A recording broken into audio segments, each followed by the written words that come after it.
예, 앞서도 보셨듯이 밤사이에 이렇게 긴박하게 출국이 제지되고 또 출국 금지 조치가 내려진 거는 결국 김학의 전 차관에 대한 수사 때문입니다. 이미 검찰 과거사 진상조사단은 어떤 내용을 수사 의뢰할지 그 내용을 다 정리해서 선별을 하고 있습니다.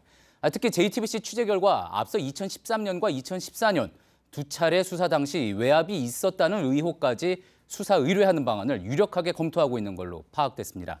송우영 기자입니다. 김학의 전 차관은 2008년을 전후해 건설업자 윤중천 씨의 별장 등에서 여성을 성폭행하고 불법 촬영했다는 의심을 받고 있습니다. 검찰은 앞선 2013년과 2014년 수사에선 관련 의혹에 모두 무혐의 결론을 냈습니다. 하지만 검찰 과거사 진상조사단은 최근 조사에서 김 전 차관의 특수 강간이나 뇌물 의혹 등에 대한 수사가 제대로 이루어지지 않은 걸로 판단했습니다.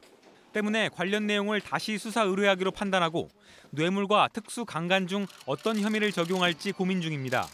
특히 조사단은 검찰이 1차와 2차 수사 당시 무혐의 결정을 하며 김 전 차관에 대한 조사도 제대로 하지 않은 정황을 파악했습니다.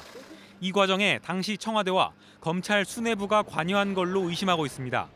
최근 조사에서 청와대 근무자 등 관련자들의 진술도 확보한 걸로 전해집니다.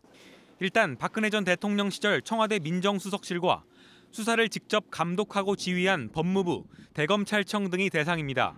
또 직접 수사를 한 당시 서울중앙지검의 지휘라인도 수사를 의뢰할지 검토 중인 걸로 알려졌습니다. JTBC 송우영입니다.